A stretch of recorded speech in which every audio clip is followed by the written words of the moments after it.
Hello everyone, I'm Jim Burch, President of the National Policing Institute. This month, we're talking about violent crime in our InFocus newsletter series. I'm pleased to be joined today with a member of the Chattanooga, Tennessee Police Department.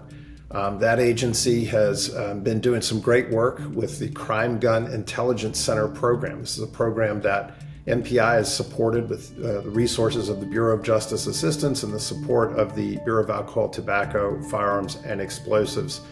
Partnering with an agency like Chattanooga, Tennessee, to me, is exactly the kind of thing we need to be doing. This is an agency of under 500 sworn. It's not the largest agencies in the U.S., but it is a larger agency than the average size agency. Nonetheless, they have great experience to be able to share with us here today and some great numbers to demonstrate some of the progress that they have been seeing. So I'm joined today by Sgt Josh May, who's got over 20 years on the job at Chattanooga Police Department, currently oversees their gun team and their Crime Gun Intelligence Center program. He's a very hands-on guy, knows exactly what they're doing and what a lot of other agencies are doing around the country in the Crime Gun Intelligence Center initiative, which he's been a part of and supporting. He helped his own agency secure a Crime Gun Intelligence Center grant from the Bureau of Justice Assistance. And in 2023, Chattanooga PD was awarded an ATF Excellence in Crime Gun Intelligence Center Award. So Josh, thanks for being with us today and for sharing a little bit about what great work y'all are doing in Chattanooga. Thanks for having me. This is a pleasure is all on this side. Well, I appreciate that. And tell us, if you could, start out a little bit, sketch out for us what life was like before the CSIC program. And I know you've got some other stuff you're doing there too. So what was life like before those things? Yeah, so before we really invested in the CSIC, we were noticing a lot of group gang violence that had been going on, and we really wanted to be able to dial into and leverage a lot of our NIBIN capabilities. I was kind of really not all that informed to the CSIC model, the CSIC principles, the concepts behind it, and the ability to become a CSIC site came up, and it really changed the trajectory of what we were doing here. We were able to hyper focus on those actually causing the violence, chasing the gun as opposed to chasing after individuals. Obviously, we understand that the gun is always the constant in these NIBIN related incidents. So focusing in on the gun that will turn around and lead us to the individuals to hold prolific shooters accountable. So that was where we were at. The implementation in 2020 has been a really big boon for the city. For those that might not be familiar with what a Crime Gun Intelligence Center or the CSIC concept is, can you just give us a 10-second explanation of it if that's possible? Absolutely. It's just a collaborative effort between multiple entities within your own unit as well as outside agencies, ATF, federal partners, U.S. Attorney's Office, to once again hold prolific shooters accountable. We leverage ballistic technology, NIBIN, with intelligence gained from law enforcement activities, field interviews, social media, all that stuff. Kind of cram it all together and produce results, quantifiable metrics, unbiased ways to go about this.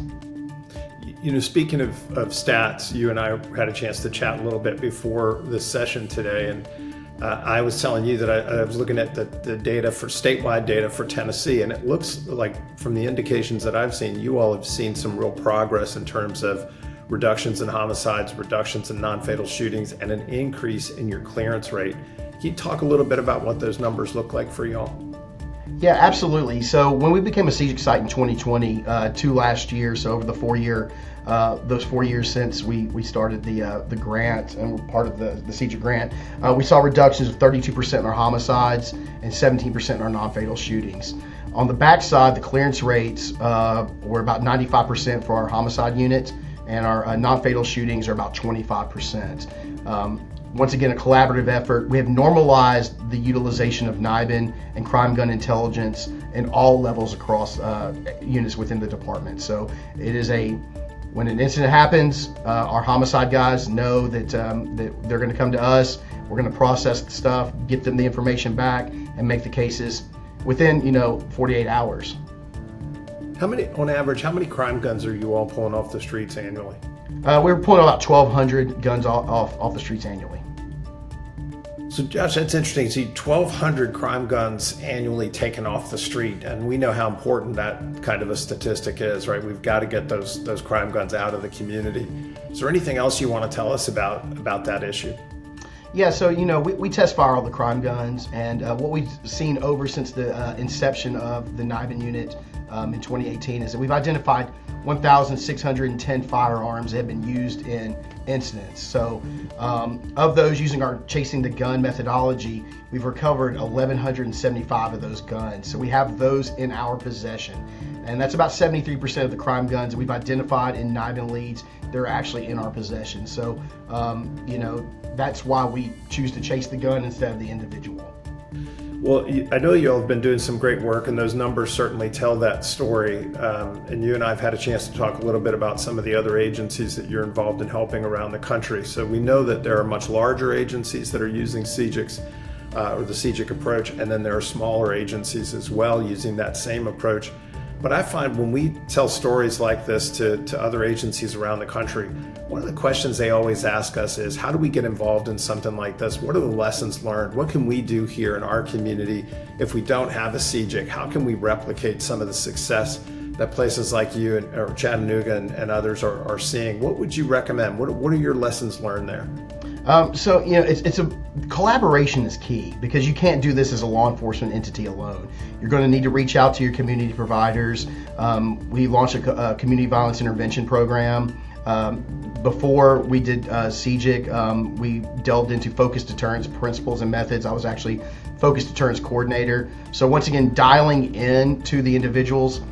We set up essentially a three-pronged approach of a prevention, intervention, enforcement model. So the goal is obviously to prevent individuals from taking parts in these types of events, intervene when something does happen, and then on the back end, enforcement utilizing what we already have. So leveraging community members, all the intelligence that you have from neighboring agencies as well as your own, prosecutors, your U.S. Attorney's Office, your local prosecutor's office, getting everyone on the same page in the same room. These aren't meetings for meetings, these are meetings with a purpose. Identifying who the small percentage of your violent individuals are. For most cities, the average is about 2% of their population is responsible for roughly 70% of their crime. Those would be group or gang members, either as victims or suspects. And these individuals are known. So really dialing in on those individuals and figuring a way to either deter behavior, whether that is through mediation, intervention, or through enforcement to get them off the streets to keep the community safe. So it sounds like your focused deterrence efforts or group violence intervention efforts are really dovetailing nicely with your CSIC strategies. Is that right? They go hand in hand? Absolutely. One of the big things when we established, when we brought NIBIN onto the unit and I took it over, I saw it as the next evolution of the focused deterrence stuff that I was already running in the group violence intervention. It really gave us more, once again, unbiased information and intelligence.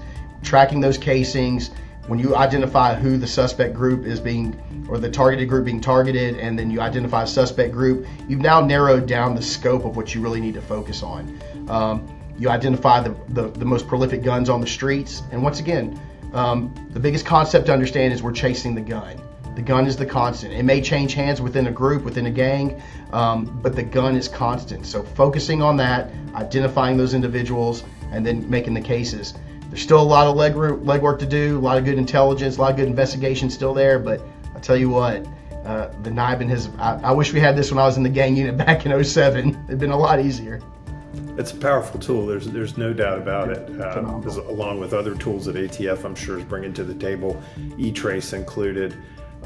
Really just a powerful suite of mechanisms. You also mentioned something else earlier that I thought was interesting. You talked about the importance of keeping victims in the loop, working together with victims. We're talking about victims of violent crimes like non-fatal shootings, for example. I want to just maybe reiterate that for everyone, how important it is to keep that connection with victims.